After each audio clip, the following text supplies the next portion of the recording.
I'm constitutionally wary of metaphilosophy, of talking about philosophy. This is because I've been trained originally here in Cambridge as an analytic philosopher, and we're supposed to look at askance at what often turn out to be vague and sweeping generalizations that can only distract us from the detailed work that needs to be done. I remember this being very forcefully impressed on me when Richard Rorty came to Cambridge to speak at his Tanner lectures, which became Irony, Contingency and Solidarity, and the very vigorous debate between him and Hugh Mellor at the time. Part of my attitude to metaphilosophy is also informed by the thought that we may, in fact, it's not merely that it's vague generalizations, the very act of thinking about it may prevent us actually doing decent philosophy. At the top of your handout, there's an anonymous poem which is sometimes mentioned in this kind of context, and I think it's rather apt. A centipede was happy quite until a frog in fun said, "Pray, which leg comes after which?" This raised her mind to such a pitch she lay distracted in the ditch, considering how to run. Sometimes I think this is often what happens when people engage in metaphilosophy. They can't do philosophy anymore. But forced to take up arms, I'll stand behind Russell and Moore and the other early analytic philosophers, and I'll go down with their conception of philosophy if that's what's required of me. Well, what is their conception of philosophy, the one which I would say was mine too? Well, ultimately, the aim of philosophy is to give a general description of the whole of reality, mentioning all the fundamental kinds of things in it and the most important ways in which those things are related to one another. Of course, this is merely a blank check because you want to know exactly what generality means, what it means for something to be fundamental, and what does it mean for, what is important, what are important ways of being related?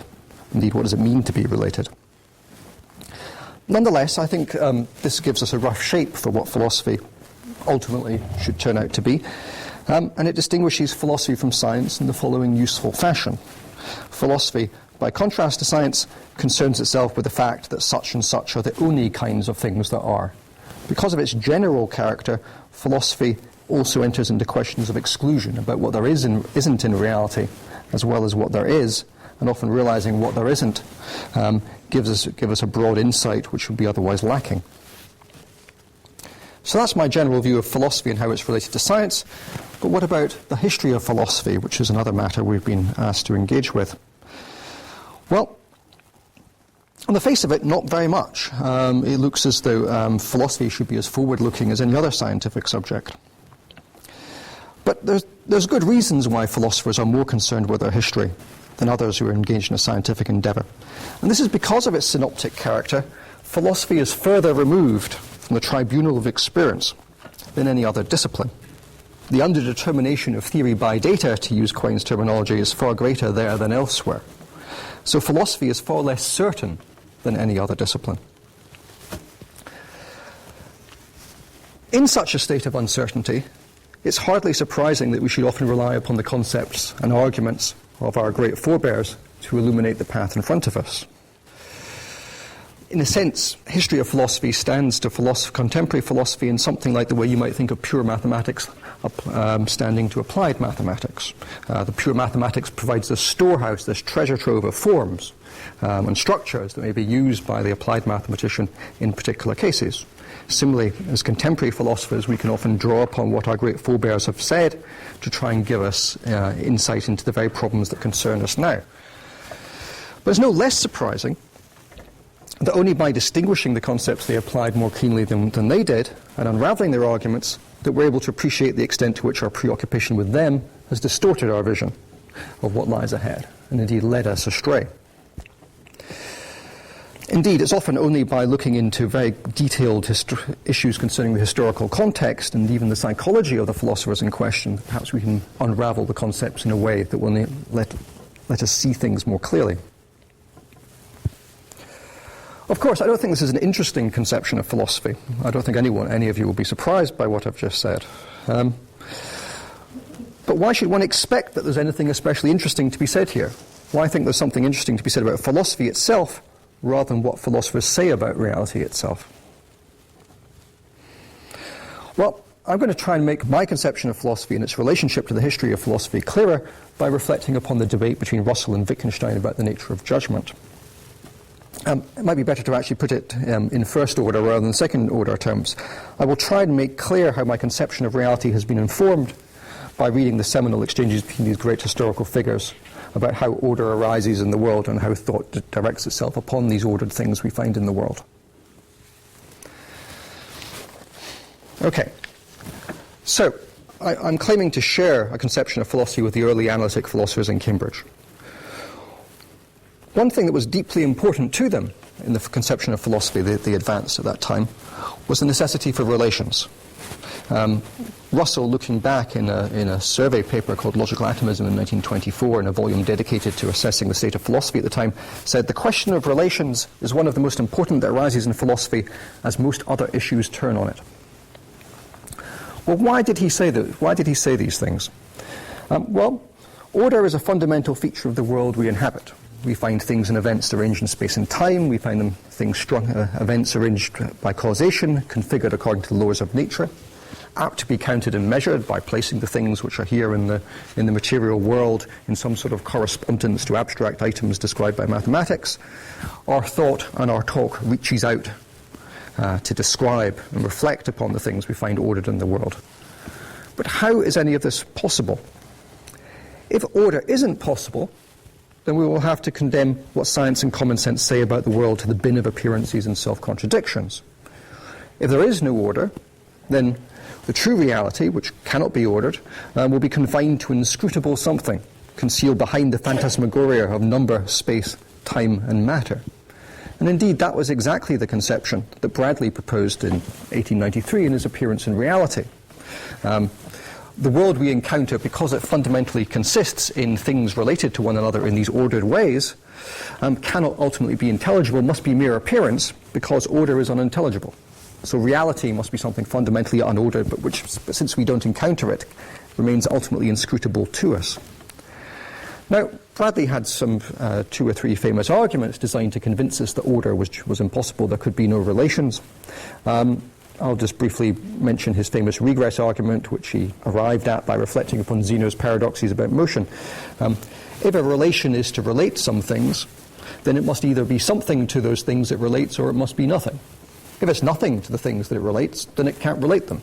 But that means it must be something to them. But if it's something to them, then it must be related to the things that it relates. So we need to, in order to explain how a relation relates, we need another relation to relate it to the things it relates. Then by the same line of reflection for the something with respect to which the first relation stands to its relator, we have a further relation, and so on. Now, we don't need to concern ourselves with the details of that argument right here. Moore and Russell went to some efforts to address that concern. But they said something more important, I think, than the details of those particular arguments. So far as Moore and Russell, this is on your handout, were concerned, nothing said by a philosopher could possibly justify drawing the conclusion that there was no order in the world. It doesn't matter what their argument is. We are far more certain of the findings of science and common sense than of the validity and soundness of any philosophical argument deployed against them. The reasoning here was later developed by Moore in his defense of common sense realism about the external world. He famously offered to refute the skeptic by holding up his hands and saying, "Here are hands." And he thought that, namely, here are 2 external world items. And he thought there was no philosophical argument you could raise against the validity and soundness of that argument, whose character was more certain than the argument that I just gave. Here's how Russell spelt this thought out, again from 1924, but you find it as early on in 1903 in his Principles of Mathematics. He says, "I do not believe, for instance, that those who disbelieve in the reality of relations can possibly interpret those numerous parts of science which employ asymmetrical relations." That's relations that place things in an order. "Even if I could see no way of answering the objections to relations raised, for example, by Mr. Bradley, his regress arguments, I should still think it more likely than not that some answer was possible, because I should think an error in a very subtle and abstract argument more probable than so fundamental a falsehood in science. Admitting that everything we believe ourselves to know is doubtful, it seems nevertheless that what we believe ourselves to know in philosophy is more doubtful than the details of science, though perhaps not more doubtful than its most sweeping generalizations." So it's because we are certain, or relatively certain, of what science and common sense tell us, that philosophy has to ultimately to be constrained to make sense of what science and common sense say, to understand how ultimately the things said by science and common sense can hang together in a unified synoptic world vision. However, this doesn't end the philosophical enterprise, because admitting that we need, or affirming that relations are necessary to our worldview, doesn't tell us what relations are. And what I'd like us to talk about a little bit today is some of the specific accounts that Russell provided, micro-explanations, if you will, of how relations actually succeed in fulfilling the metaphysical responsibility fallen to them of explaining how order arises. I said earlier that so I'm skeptical of there being any fulfilling or deeply enlightening metaphilosophy. It's a familiar thought that to most philosophers, that a lot of concepts you can't get at them by giving necessary and sufficient conditions, but only actually by pointing to their instances and enabling the person who's not already who hasn't already acquired them to pointing to their instances and helping the student to get along by using these concepts. I think that ultimately what that shows is often you can't get at what philosophy is except by doing some philosophy and pointing at instances to it. So by doing that now, I think what I think I'm doing is explaining my conception of philosophy by giving you an instance of what I think is a paradigm of philosophical investigation, namely adjudicating or trying to come to terms with these micro-explanations that Russell has offered us. Okay, so what are these micro-explanations? Well, there are essentially two in the earlier period of Russell's life. The first, which arose in around 1903, is the view that relations are essentially endowed with what Frege called sense, or sometimes direction, not to be confused with Frege's notion of sense, for those who are interested in Frege. This view was destined to become the mainstream view amongst philosophers. Indeed, I think it still is the mainstream view amongst philosophers. Let me point you to what he says here. A relational proposition may be symbolized by A or B, where R is the relation and A and B are the terms. Then he says, and A or B will then always, provided A and B are not identical, denote a different proposition from B or A. Okay, now we get the idea of direction. That is to say, it's a characteristic of a relation of two terms that it proceeds, so to speak, from one end, A, to the other, B. And this is what we call the sense of the relation, and is we shall find the source of order and series in the world. So there's this fundamental idea that what's distinctive of relations, which allows things to come first and then second and then third, is that there's a direction involved, applying first to A, then to B, being born from A to B, a direction of travel. With this notion of direction in play, we can now go on to define another type of relation, which is a converse relation, which is simply the same relation of, as it were, exactly the same material content, but which holds in the opposite direction. So the relation which holds between B and A whenever R holds between A and B will be called the converse of R. And so by difference of sense or direction, I mean in the present discussion at least the difference between an asymmetrical sign and its converse. And we have, of course, lots of signs in natural language which exhibit this duality. So is taller than goes in one direction between me and Martin, but there's another relation, is shorter than, which goes in the opposite direction, above and below, greater and less, before and after, and so on. All of these are fundamental relations in this early view of Russell's. However, in 1913, he made a dramatic volte-face. He said the following, the top of the next page of your handout. Looking away from everything psychological and considering only the external fact in virtue of which it's true to say that A is before B, it seems plain that this fact consists of two events, A and B, in succession, and that whether we choose to describe it by saying A is before B or by saying B is after A is a mere matter of language. So according to the early view, the 1903 view, Tim spoke before I did, and that's a different chunk of reality, a different state of the world, because it involves a different relation to me talking after Tim. According to the 1903 view, those are two different events. Tim's talking before and my talking after. But Russell very sensibly in 1913 says, no, it's just one and the same thing described from two different points of view. Really, saying A is before B is synonymous in some deep metaphysical sense with saying B is after A. It's not two different states or successions in play there. Let's call this argument Russell's synonymy argument. From this argument, he drew the following conclusion. We decided that before and after only differ linguistically. There's not a different reality corresponding to them. Hence, whatever a relation is, which is the question we're interested in here, it must be symmetrical with respect to its two ends. It must not be pictured as having a hook in front and an eye behind, but as having a hook at each end and is equally adapted for traveling in either direction. Well, I'm going to call this theory the neutral theory of relations. Relations don't have a direction. They don't travel in one way rather than another.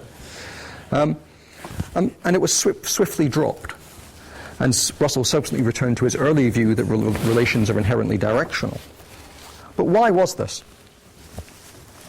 Well, this is where we need to look at the debate between Russell and Wittgenstein.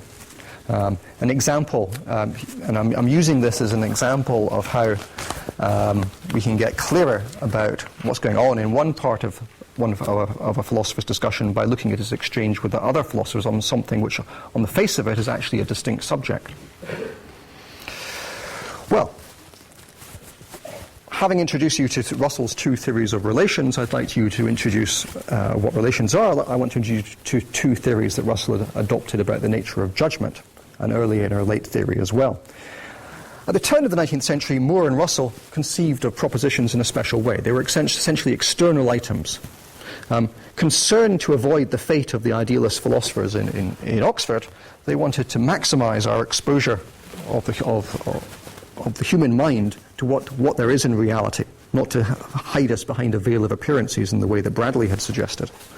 So they made the contents of our minds, the propositions, not internal arrangements of ideas, but actually identified the propositions with complex unities composed of the very entities that intuitively we're thinking about.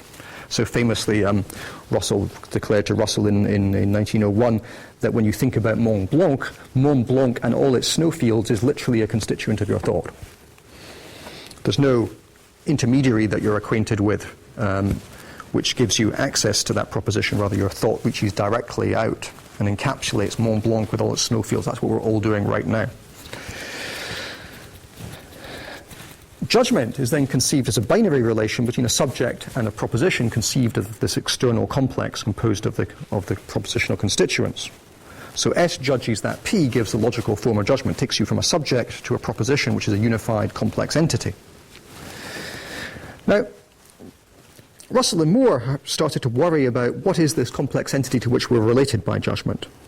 And in particular, what distinguishes this proposition, which is truth or valuable, from a mere list of its constituents.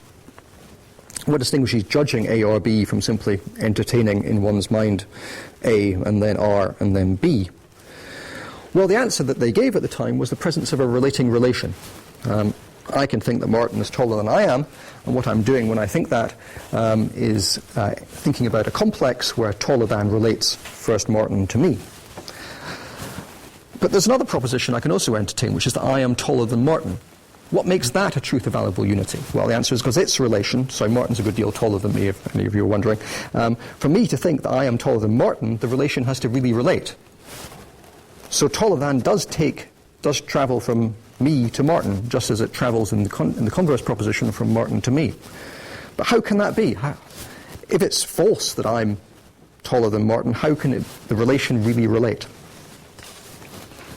Well, Moore and Russell contemplated this for a while. Eventually they came down to the view that simply some complexes are true and others are false. There's no insight to be got into why some relations have a unity that results in truth, whereas others that don't. So here's Russell reflecting upon some related views of Meinong in Mind in 1904. What is truth and what falsehood we must merely apprehend, for both seem incapable of analysis. And as for the preference which most people feel in favour of true propositions, they must be based apparently upon an ultimate ethical principle. There's no insight to be had into why we prefer true propositions. The false propositions are just as much part of reality. Well, this is very mysterious, and so eventually by around 1908 or so, Russell gave up this theory. So now we go into his second theory. His first theory said that judgment was a binary relation between a subject and a proposition. His second theory was that judgment is a multiple relation. It's a relation which doesn't take you between a subject and a single proposition, but takes you between the subject and all the things that, intuitively speaking, that proposition is about. So here's his example of Drummond's 1910 paper from Nature of Truth and Falsehood. So let us take the judgment A loves B. This consists of a relation of the person judging to A and love and B, i.e. to the terms A and B in the relation loves. But the judgment is not the same as the judgment B loves A. Thus the relation must not be abstractly before the mind, but must be before it as proceeding from A to B rather than from B to A. The corresponding complex, which is to make our judgments true, consists of A related to B by the relation which was before us in our judgment. And that probably takes a moment or two to digest, but the idea is instead of the mind simply embracing a proposition, you're to imagine the cognitive tentacles reaching out from your mind and then touching on the individual elements of a proposition, rather as you might touch on the notes of a keyboard to play a melody. It's the particular order in which the mind reaches out and touches upon the things it's thinking about that constitutes its being a proposition. And what you think is true, when the way in which the judgment relation touches upon the elements that you're thinking about corresponds to the way in which those things are actually arranged in the world. So the idea is that the fact that S judges in this way has just enough unity to render it truth valuable, but not so much as to make a mystery of the difference between true and false propositions. Well, why is this? Well, judging is not a mere list, because in judgment what happens is the cognitive relation of judgment reaches out and really relates me to taller than and to Martin. But that can very well be false, because even though the judgment relation reaches out and touches upon me, Martin, and taller than in that order, in actual fact, me is taller than and Martin are not arranged in the world in that order. So by thinking of truth as an extrinsic property of our judgment rather than an intrinsic feature, we can see how we can judge false propositions. Well, in order to get the theory precise, what you have to do is to explain what it means for the cognitive tentacles to touch upon the elements of a proposition in the right order, in the right way, and to conceive of the relation, as he puts it, proceeding from A to B. What does it mean to hold a relation before the mind is proceeding from A and B? Well, that was where Russell devoted his attention. He tried in various ways to make sense of that. But then Wittgenstein arrived on the scene. So here's the hero, or I should say the anti-hero of our stories. Russell was writing about these views in his Theory of Knowledge manuscript, which he abandoned as a result of Russell's criticisms in 1913. I've summed up some of the correspondence as printed here on the next page of your handout. Here's Russell writing to his lover of the time, Ottoline Morel. I showed him, Wittgenstein, a crucial part of what I'd been writing. He said it was all wrong, not realizing the difficulties, that he had tried my view and knew it wouldn't work. I couldn't understand his objection. In fact, he was very inarticulate, but I felt in my bones that he must be right and that he has seen something I have missed. Russell carried on trying to work for a while, and then wrote again, I've only superficially and by an active will got over Wittgenstein's attack, and it has made the work a task rather than a joy. All that has gone wrong with me lately comes from Wittgenstein's attack on my work. I have only just realized this. It was very difficult to be honest about it, as it makes a large part of the book I meant to write impossible for years to come, probably. And there's a typo in the next line. For the first time in my life, I failed to be honest over work. Well, what was it that Wittgenstein had said to Russell? Well, we have the following letter from June 1913. I can now express my objection to your theory of judgment exactly. I believe it's obvious that from the proposition A judges say that A is in the relation R to B, if correctly analysed, the proposition A or B or not A or B must follow directly without the use of any other premise. This condition is not fulfilled by your theory. Wittgenstein wrote a couple more times, I'm very sorry to hear that my objection to your theory of judgment paralyses you. I think it can only be removed by a correct theory of propositions. And then from Norway, every right theory of judgment must make it impossible for me to judge that this table pen holders the book. Russell's theory does not satisfy this requirement. Proper theory of judgment must make it impossible to judge nonsense. Well, an immense amount of effort has been devoted by philosophers trying to understand what this exchange amount to, often relating it off to the mathematical developments in Principia Mathematica. I think that's wrong. I think actually there's nothing more to the objection that's actually stated here on the page already. Basically what Wittgenstein is arguing is the multiple relation theory of judgment fails to exercise sufficient control over the concept of judgment because it does nothing to preclude the possibility of our being beset by an overabundance of judgment facts. We cannot judge, to use Wittgenstein's example, that this table pen holders the book. That's senseless to think the table pen holders the book. But the multiple relation theory doesn't tell us anything about the judgment relation that prevents the cognitive act of touching upon the table, the pen holder, and the book in that order, and therefore of judging that the table, pen holders the book. Since the multiple relation theory doesn't rule that out, doesn't rule out our judging nonsense, it hasn't given us a good account of what judgment consists in. Well, Russell abandoned in the next 3 or 4 years the multiple relation theory, and then eventually adopted a theory very akin to Russell's theory of propositions as internal representations. So moving us back to the original conception that he and Moore had rejected. Let me return briefly to the subject of the neutral theory of relations. Philosophers have tried to understand, for many years the neutral theory of relations was barely mentioned at all, and just treated as a very idiosyncratic detail of a work on the theory of knowledge that Russell had abandoned. However, recently Russell scholars have sought to link the abandonment of the neutral relation theory and the multiple relation theory of judgment to Wittgenstein's criticisms. And this, I think, can only be understood in terms of a very negative impact of Wittgenstein upon some of his contemporaries and upon the history of philosophy. At the beginning of your handout, I quoted C.D. Broad from 1925. This is from his Mind in Its Place in Nature. He said, I'd like to know what this means actually. In the meanwhile, I retire to my well-earned bath chair, from which I shall watch with a fatherly eye the philosophical gambols of my younger friends as they dance to the highly syncopated pipings of Herr Wittgenstein's flute. And it's remarkable that that kind of influence Wittgenstein continues to assert. Ryle, in his obituary of Wittgenstein, talked about people who'd never met Wittgenstein were actually adopting his mannerisms and using his tone of voice, and students were wrinkling their noses at things that Wittgenstein had found distasteful without ever thinking why. For some reason, the charisma of the man has sort of reached down through us, and who knows, maybe I'm speaking now with some intonations and gestures that were typically his.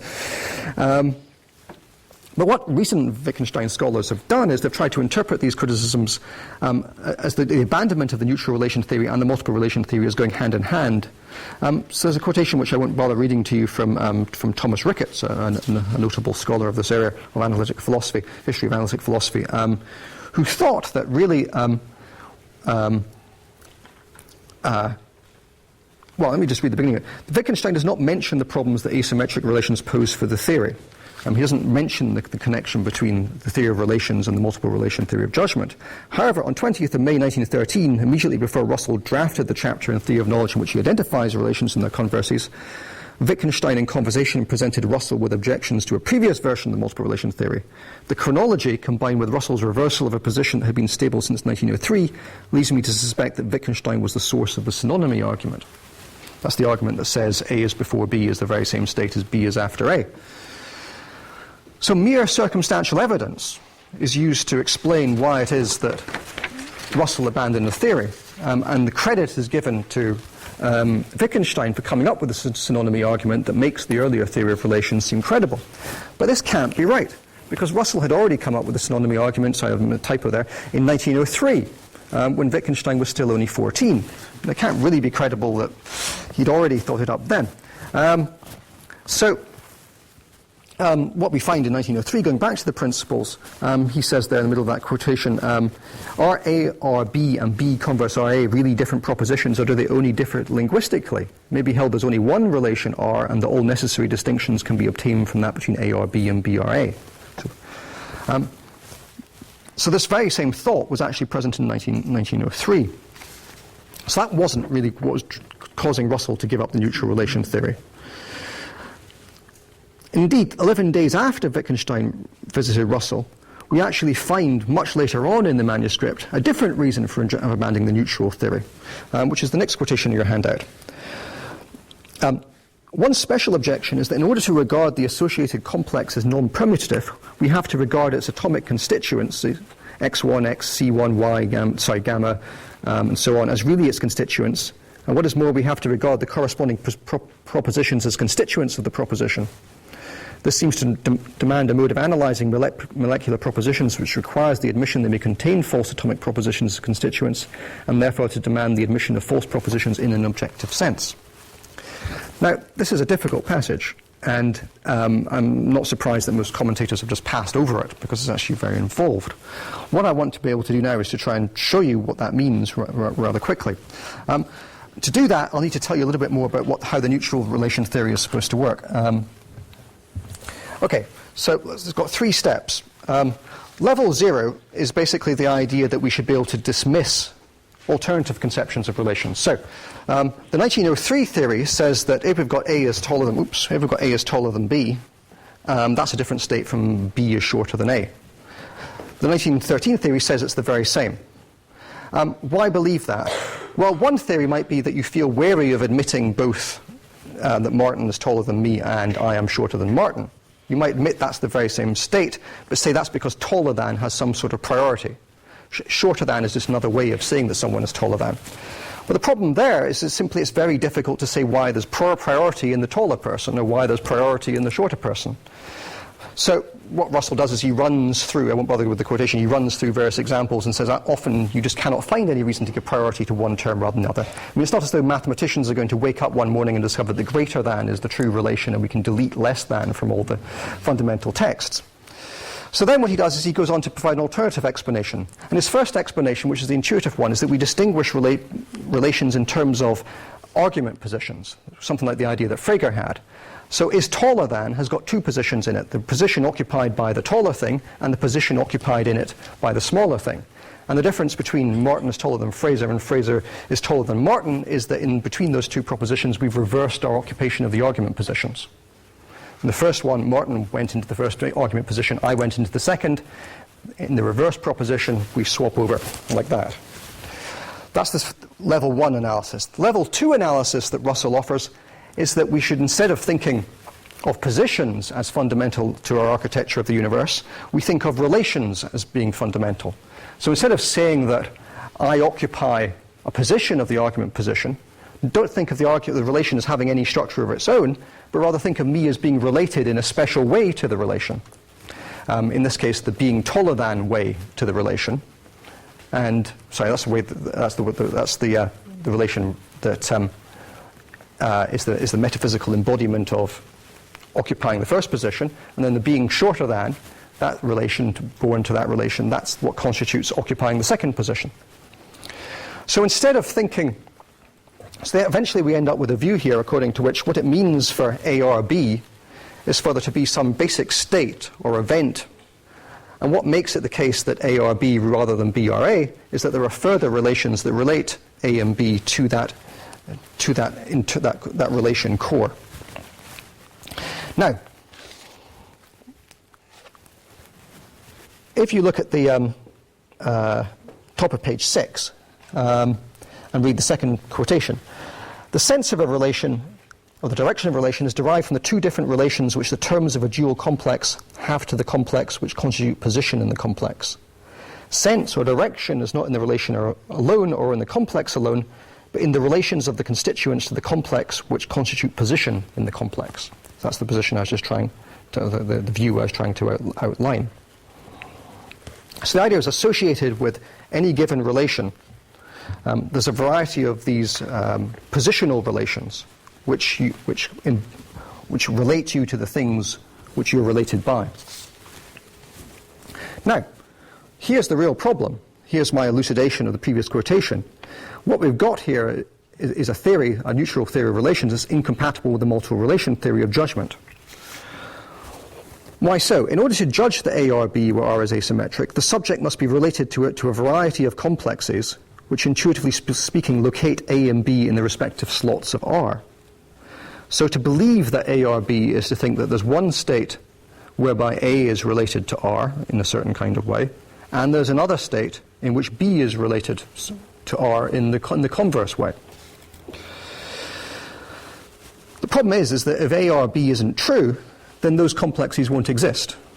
A and B will not lie in those relations to that underlying neutral relation.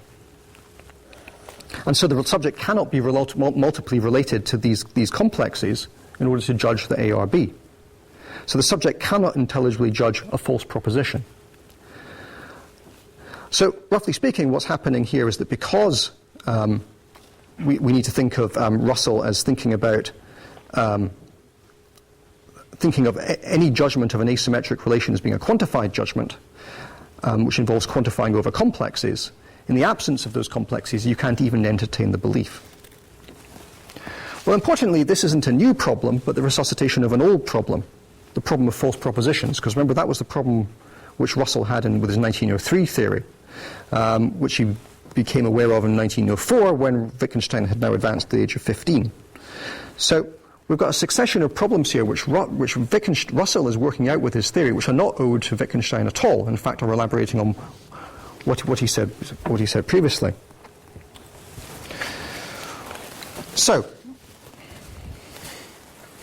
what's the general claim that I'm making? So I'm going to wind up quite quickly now. What's the general claim that I'm making? It's that because people have tried to interpret the exchange between Russell and Wittgenstein in a way which gives priority to Wittgenstein having some insight that devastated his teacher.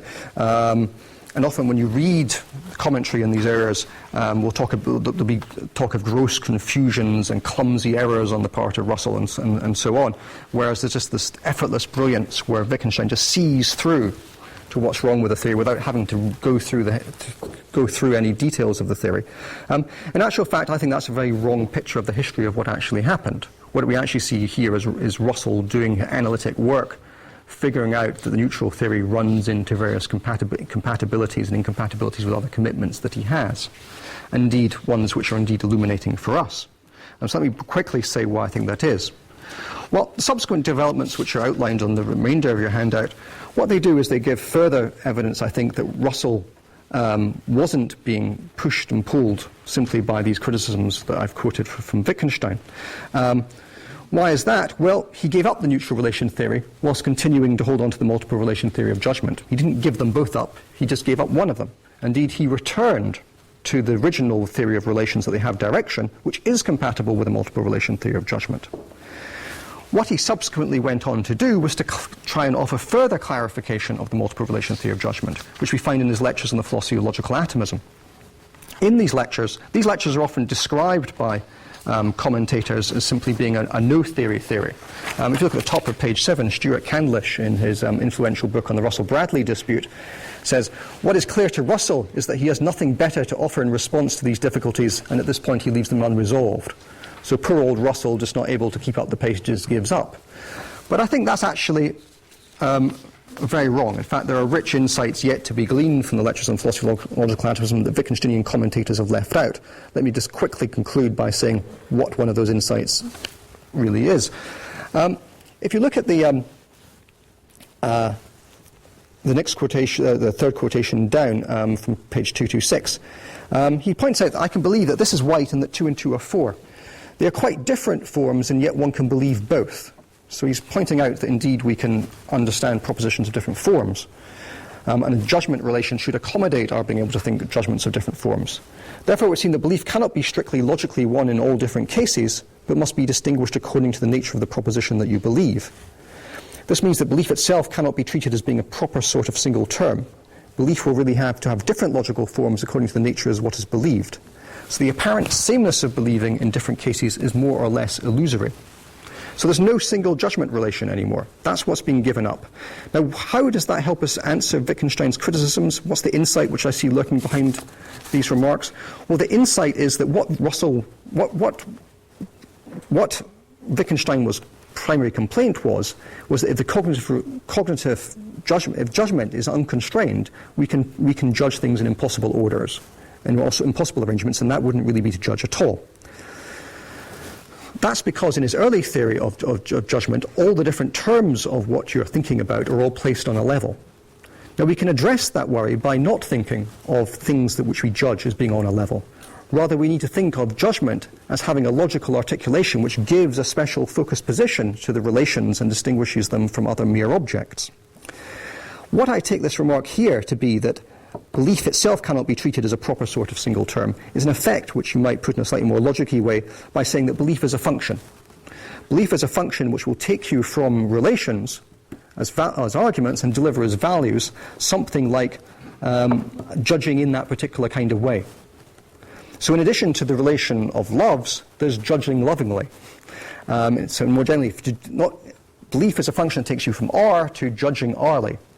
And the point about judging Rly is it's a way of judging in which the relation R does not itself appear, but which, because R is built into the content of the judgment, succeeds in relating A to B in a way which doesn't put R on a level alongside A and B. Well, there's a lot more to be said about these, but let me just give you a final line. My claim is that I've tried to give you an example of doing analytic philosophy in a way in which you learn from the history of analytic philosophy by seeing how there are different possibilities available. What this has done, I think, is it's shown us that there's a possibility of a new theory of judgment here, a multiple relation theory of judgment, which is truly externalist, but which admits the idea that judgment must be higher order, which has distinctive types of argument positions for universals. And also, I think, we see that there's another theory of relations which was dismissed because of its incompatibility with the multiple relation theory of judgment, which deserves more, which still promises insight, which is the neutral theory of relations. Thank you.